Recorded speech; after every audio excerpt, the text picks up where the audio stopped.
berita di salah satu media online. Ya. Di sini ada Kepala Divisi Pemasyarakatan Kanwil Kemenkumham Jawa Barat bernama Robianto. Dalam pernyataannya di salah satu media online, ia mengatakan bahwa alasan tidak dikembalikannya salah satu narapidana bernama Sudirman, ia mengatakan bahwa menunggu rekomendasi dari LPSK, Lembaga Perlindungan Saksi dan Korban.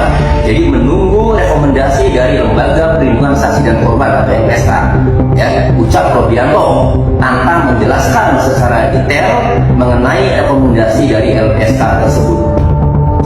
Oke, siapa bahas?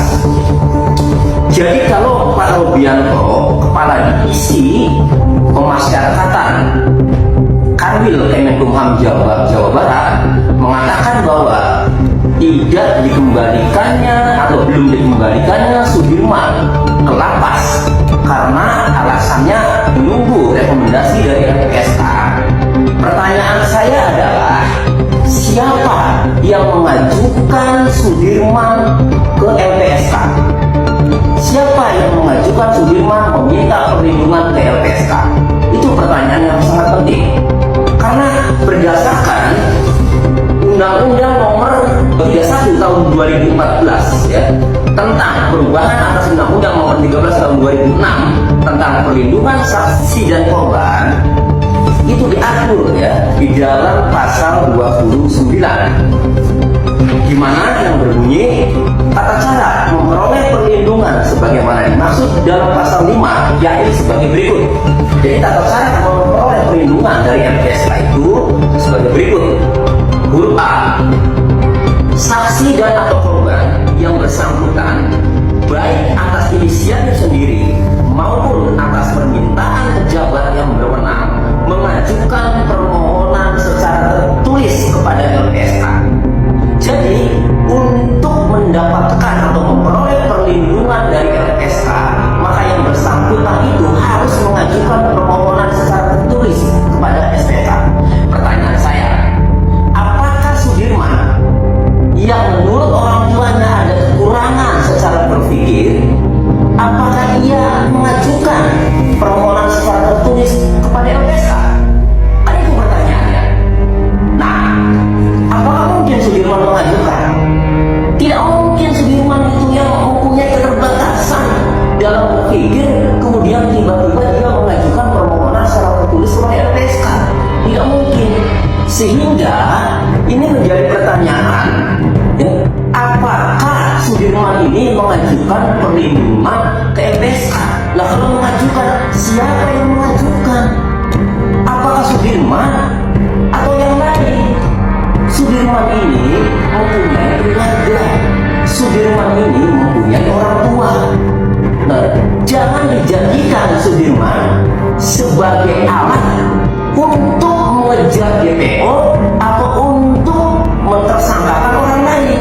Berdasarkan pernyataan Kepala Divisi Pemasyarakatan Kanwil Kemenkumham Jawa Barat yang mengatakan bahwa belum dikembalikannya Sudirman ke lapas karena menunggu rekomendasi dari LPSK.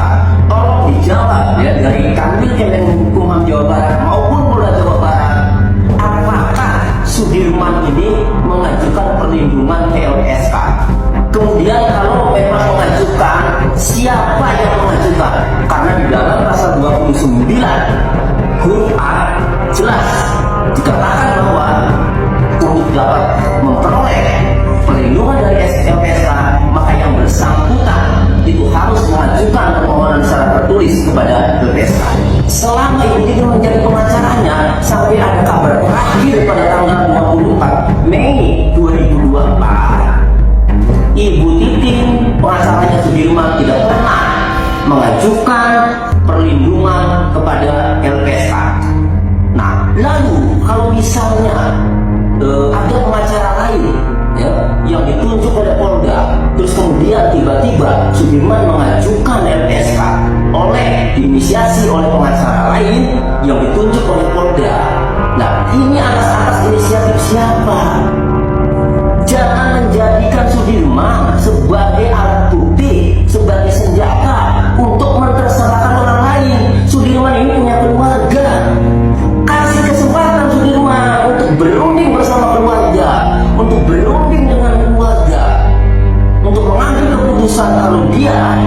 menjadi saksi, kemudian untuk menjerat orang lain, untuk mempersangkakan orang lain, kemudian minta perlindungan di LPSK. Punya keluarga, jadi jangan pinter-pinterkan, jangan licik-licikkan gitu loh. Mainnya ini penegak hukum loh, Polda Jawa Barat. Jadi Polda Jawa Barat itu penegak hukum, digaji oleh rakyat, kerjanya harus berdasarkan aturan. Selain berdasarkan aturan, juga jangan bertentangan dengan hati nurani. Karena Sudirman punya orang tua, janganlah dijadikan alat ya, atau senjata untuk mentersangkakan orang lain. Kemudian Sudirman seolah-olah akan menyebut orang lain atau menyebut siapapun untuk jadi tersangka, kemudian dikondisikan agar mendapatkan perlindungan oleh LPSK. Ingat, Sudirman menurut orang tuanya yang mempunyai kekurangan, jadi tidak mungkin seorang Sudirman mengajukan diri minta perlindungan ke LPSK. Sementara dalam pasal 29 Undang-Undang Perlindungan Saksi dan Korban, yang bersangkutanlah harus mengajukan permohonan ke LPSK. Gitu ya. Nah, jadi buat kepala atau Pak Kanwil Kemenkumham Jawa Barat maupun Bapak Kapolda Jawa Barat harus bisa menjelaskan atas dasar apa, siapa yang mengajukan Sudirman ke LPSK, untuk apa Sudirman diajukan ke LPSK. Jangan membodohi masyarakat. Ini gara-gara pernyataan kepala divisi pemasyarakatan mengatakan bahwa Sudirman belum dikembalikan karena menunggu rekomendasi dari LPSK. Mohon jelaskan siapa yang mengajukan Sudirman ke LPSK. Apakah dari pihak penyidik atau dari siapa? Karena Sudirman punya keterbatasan, ya, tidak mungkin Sudirman mengajukan perlindungan ke LPSK. Gitu. Nah, saya mendapatkan surat, ya. Ini surat dari Polda Jawa Barat, ya, dari Direskrimum Polda Jawa Barat kepada Kepala Kantor Wilayah Kementerian Hukum dan HAM Jawa Barat, ya, di mana dikembalikannya 6 terpidana ke lapas, ya, itu karena ya, penyidikannya telah dihentikan, maka kami mengembalikan 6 orang terpidana ke lapas kelas 1 Cirebon atas nama Ripaldi Aditya Wardana alias Ucil, Hadi Saputra alias Bola, Supriyanto alias Kasdul, Eka Sandi alias Timul, ya, kemudian Jaya alias Timon, dan Eko Ramadhani alias Kopla. Karena sudah dihentikan penyidikan perkara laporan Rudiana, nih, laporan Rudiana tanggal 31 Agustus 2016 itu yang dihentikan. Dihentikannya kenapa? Karena berdasarkan putusan pra peradilan Peggy Setiawan. Dihentikan, Pak, itu karena ada perintah Hakim Tunggal Eman Sulaiman waktu itu akan memerintahkan penyidikan atas laporan Rudiana tanggal 31 Agustus 2016, ya, untuk menetapkan tersangka Peggy Setiawan. Itu dihentikan, maka dihentikan, Pak. Nah, karena dihentikan 6 orang ini, 6 narapidana ini dihentikan. Nah, berarti tidak ada lagi penyidikan untuk mengungkap DPO ini, tidak ada lagi karena dihentikan, kecuali Polda Jawa Barat yang membuka lagi, ya, penyelidikan, kemudian penyidikan, ya, silakan. Tetapi jelas di sini kembalikannya karena penyidikan dihentikan berdasarkan putusan pra peradilan nomor 10/P/Pra 2024 PN Bandung tanggal 8 Juli 2024. Berarti kalau sudah tidak ada lagi penyidikan karena telah dihentikan, seharusnya bukan 6 narapidana saja, semuanya terpidana termasuk Sudirman. Jadi kalau Sudirman belum dikembalikan, apalagi alasannya itu menunggu rekomendasi dari LPSK, kita akan kejar, ya. Kami Kemenkumham Jawa Barat maupun Kapolda Jawa Barat harus bisa menjelaskan kenapa Sudirman tidak mendapatkan perlindungan oleh LPSK, siapa yang mengajukan. Sementara Sudirman kita ketahui bersama